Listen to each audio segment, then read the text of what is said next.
when she told me you need to join the entrepreneurship school, I was like, that makes sense.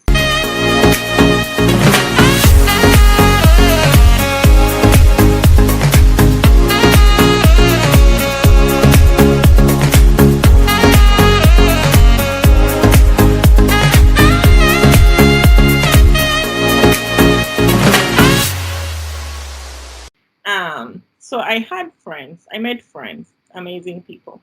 So her family is my family. Every time you see me in Colorado, just know I'm with that family. Oh, Yeah. nice. You are.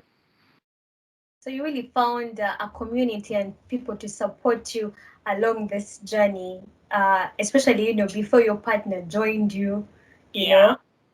So apart from that, Mhm. what advice would you give to a young woman who's in a similar Oh, situation yeah. as you were almost 5, 6 years ago? First of Mm. all, you talked about wanting to have children, but you've been waiting. Then Yeah. you get pregnant. Then you Yeah. need to make that decision. Then you finally go. I mean, all these are different, like these are really big life This. decisions, you Mm. know? So, and obviously you're torn apart. There's for Yeah. chasing your dream.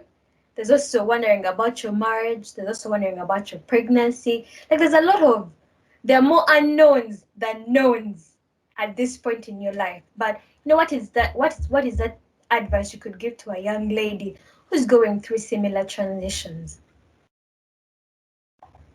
My advice to any young lady out there trying to, make big decisions.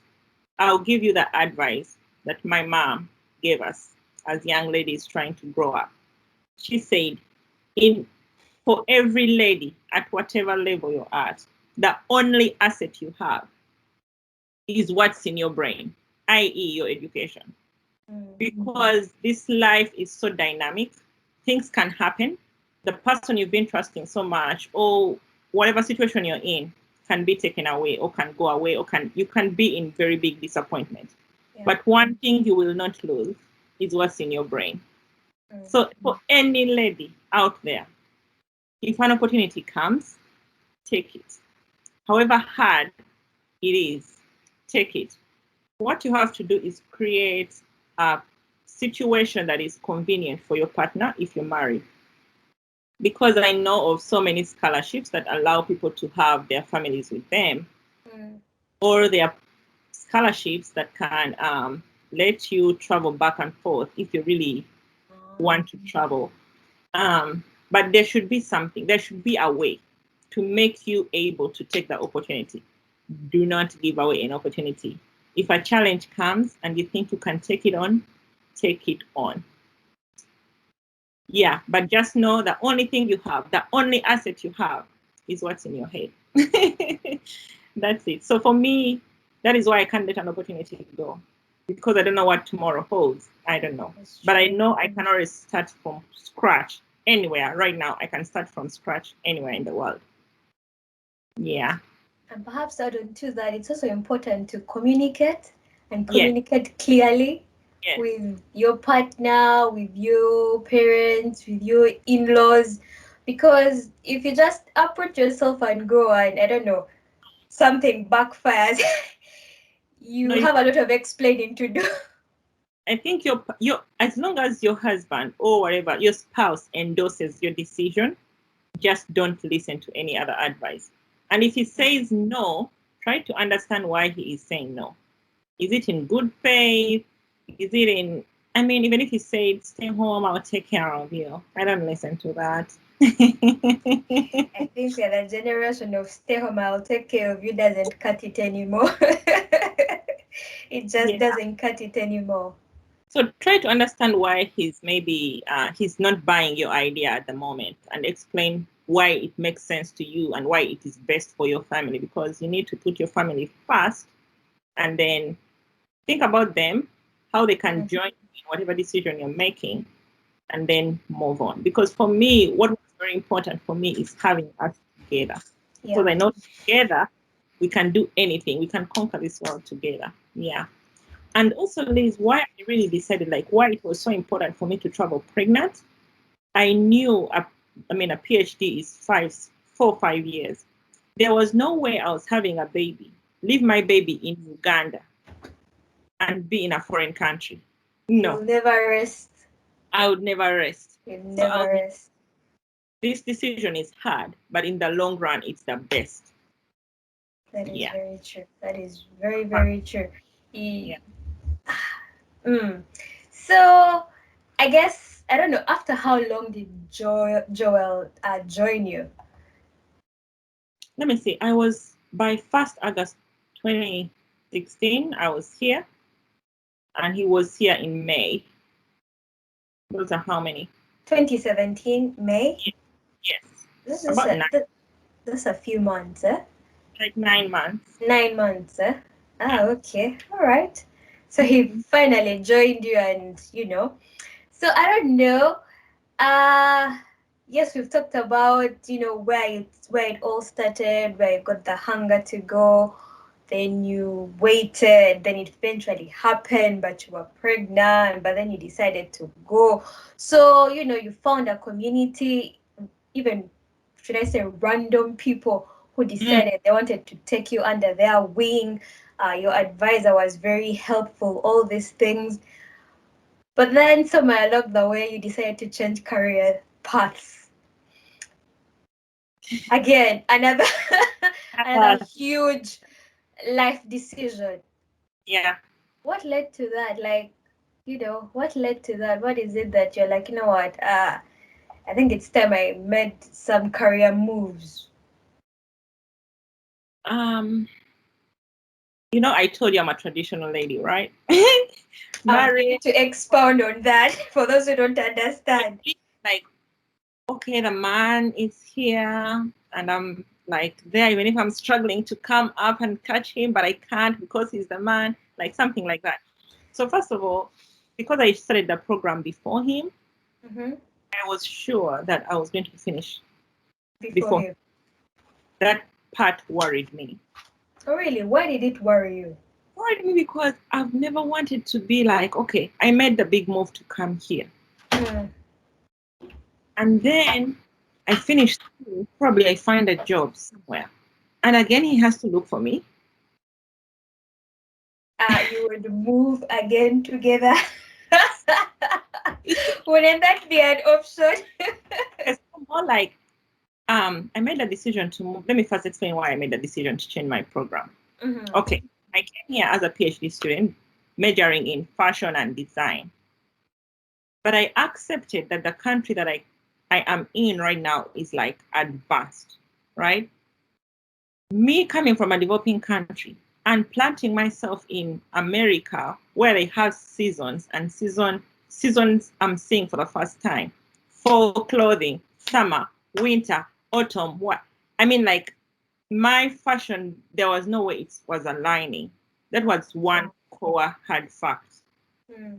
And then I realized like the fashion that I wanted to learn, the actual sewing and designing, yes, that happens in New York for the high end, but most of the production of fashion is actually happening in China, Indonesia, Taiwan. You That is see. very true.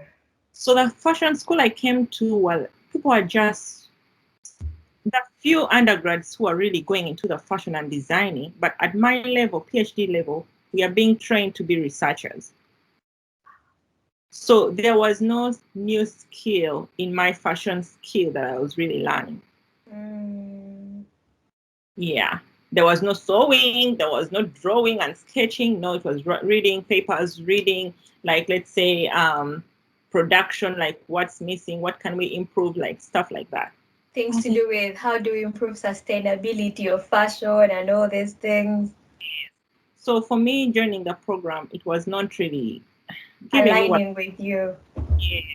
I So see. I lost interest.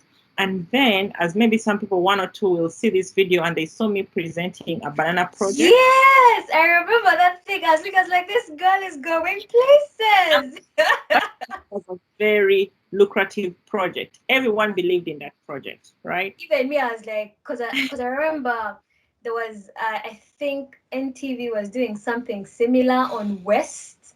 We have a Yeah. lot of West of bananas, and I'm like, I think this girl is, you know, in the right place at the right time, and you did that presentation. I was like, this makes a lot of sense. It's very applicable and all. Yeah.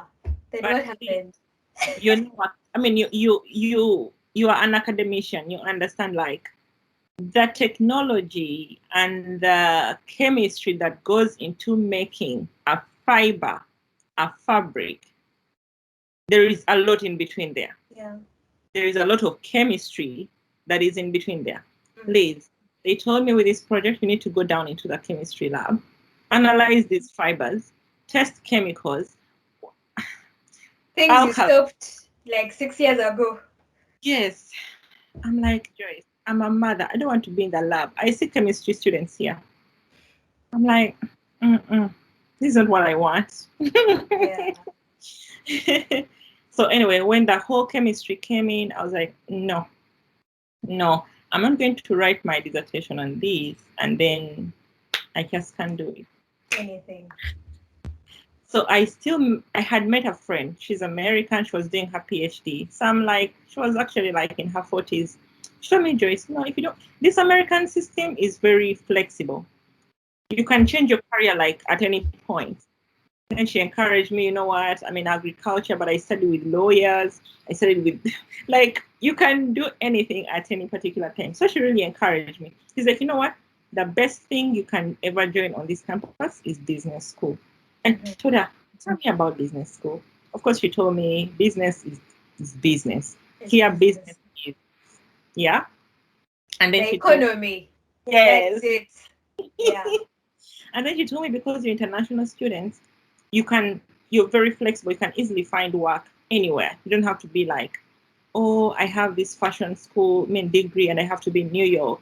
I have to be specifically in with business, you can be anywhere. I think it's a good decision for you. Even when your husband is done and he's somewhere, you can always find work. Forever. Yeah. So it kind of made sense to me. And with my fashion business, my mom making businesses were like entrepreneurs in a way. My brother has a business. Everyone at home, I think, has a business. You're hustlers. When she told me you need to join the entrepreneurship school, I was like, that makes sense. That makes because sense. when I came in 2014, I had actually interacted with some of these professors. They came in to train us on how to run businesses. Yeah. So it kind of made sense. So I was like, okay, now I need to do this over again, Liz. It was painful, but I always make the hard decisions. I had to do the GRE. You know the GRE, those standardized tests. Yeah. So I had done GRE coming in, but for business school, you must do GMAT. I had to do the GMAT. Did that, reapplied, and then they told me, you know what, because you're coming in from another program, you need to kind of get the masters and get the feel of business school, the principles and all. Going back. Liz, I went back painfully. I went back. I did my MBA in 1.5 years, 3 semesters. Nice. Yeah, and that time I was pregnant again, Liz. All right.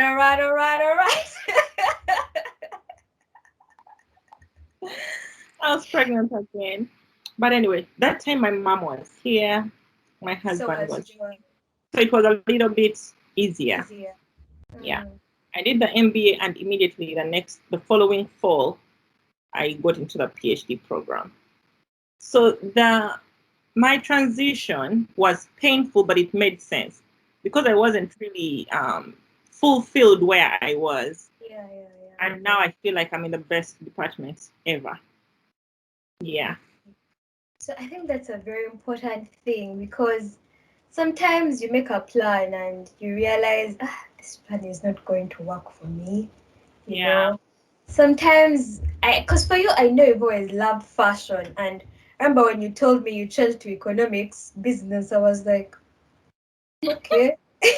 how do that two connect? But given the background that you've talked about, you've gone around entrepreneurs, you have seen business, you've started businesses, some have worked, some haven't worked, you've seen your mother. So perhaps that eventually also sort of made sense for you, and you say now you're fulfilled and you're happy with the decision that you made. So what I think I kind of get from this is the fact that sometimes we have to give ourselves time to rethink our lives, That's you know, very and be like, okay, what are my options? Where am yeah. I going? This thing Yeah. is going to take me like what, five steps back. But Mm. perhaps if I continue with where I am now, I might have to go back another 20 steps back in like 5 years' time, eh? So Yeah. yeah, that makes a lot of sense, and I hope someone who's listening can, have the courage to Yeah. rethink their lives. Like just when I was thinking about like the Ugandan system and like the whole way it is structured. Like sometimes students may go into a program probably because either my parents want me to do this or the government gave it to me for free and I must do it. Yeah. There are all different reasons why people go into different programs or different career fields. But I encourage people to do, I mean, if the conditions are letting you do this program because it's free on government or your parents are saying do this, I think you can do it. Yeah. But after school, I mean, 23 years, 24 when people graduate, you're still young. Have your whole life ahead of you. Yeah, I think you need to really focus on what you think you want to do in 10, 20 years. Like, what is that thing that you think you can do for a very long time and never get tired of it? If you Mm-hmm. discover that, there is always a way to tie whatever you're trying to accomplish, like your passion, into what you already have. There is That is always a true. field mix. So I think people just need to discover what they are passionate about, and then yeah. And I think also, as you said, as your mother says, what you have is in your head. I think there's no part of education that is wasted. You learn a thing or two that will um what is it called, tie into whatever Yeah. else that you will be doing. So I don't know. As you said, this can be really tough career changes. I mean, you move from one spectrum to the other spectrum, like You know things how that many are unrelated. they ask me, Joyce, oh married is a D or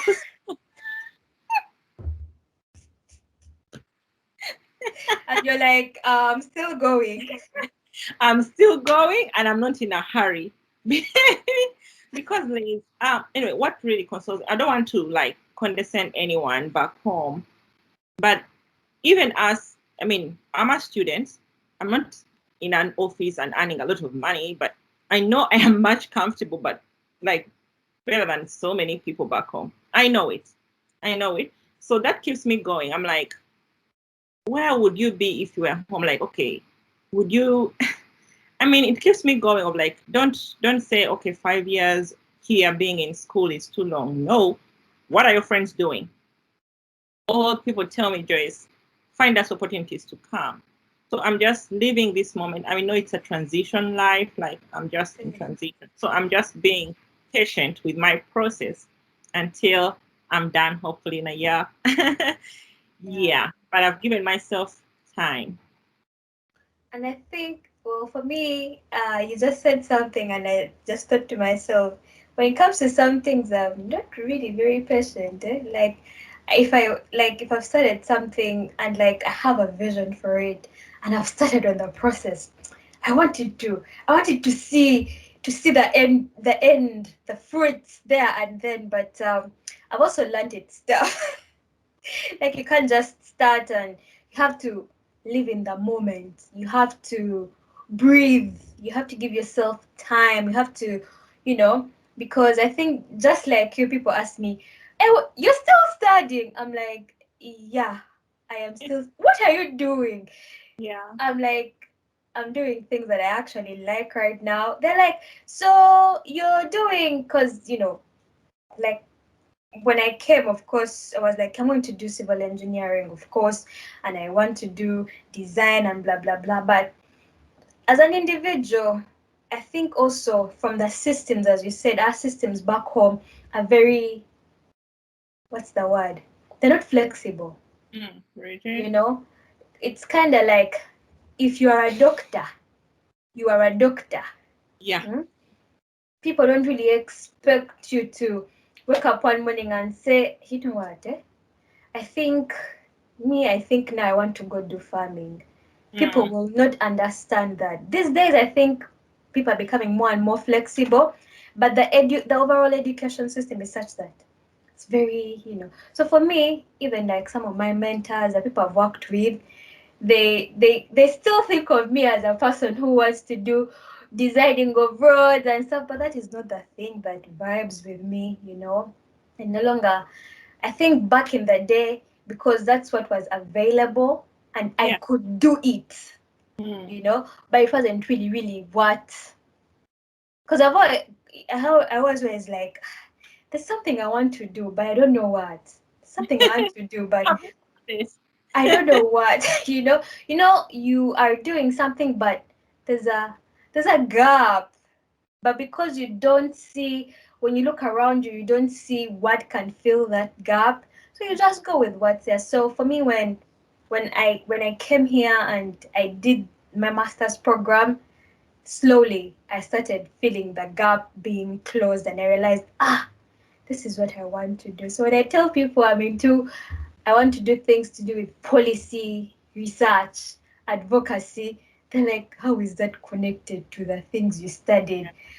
But I'm like, it's the same thing. It's a good background to start from and get here. Like, you can change, you're allowed to change. And I think from like the previous episodes with the other ladies, the ones who are working in other African countries, they tell you that when you move to a different country, you're allowed to become a different person because no one is Yeah. judging you and no one is putting you in any box. There are no expectations of you, you know Right.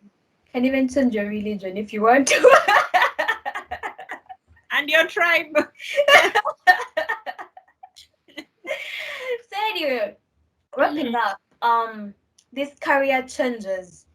What would be the advice you'd give to someone who's torn apart? Perhaps the things they want to do, their spouse doesn't understand, their parents don't understand, but they feel like they need to take that change. As you said, you might be worried about, I've done all this for like 6 years. I'm being asked to go back 4 years. There's a lot of things that happen in career changes. What would be your advice to someone like that? I think, I don't know if I've just become selfish. Like, I don't care. Like, I don't care as long as what I'm doing is legal and legitimate. I really don't care.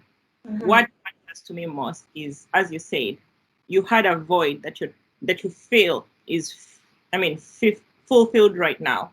I Mhm. think just don't care about what people think. People will always have a reaction to everything that you choose to do, whether positive, negative. Someone will be reacting to your decision. So the Yeah. most important thing for you is to listen to your inner self. What makes you happy, and what do you think this decision will take you to a point closer to your goal? I think for me, that is the most important thing. If I know that people who matter to me, for any person, identify the one, two key people in your life. And this shouldn't be like, oh, my parents don't want me to do this. No, because the people I think we're talking to right now are in our age brackets. They're Yeah. probably having a family, they are dating someone in that situation.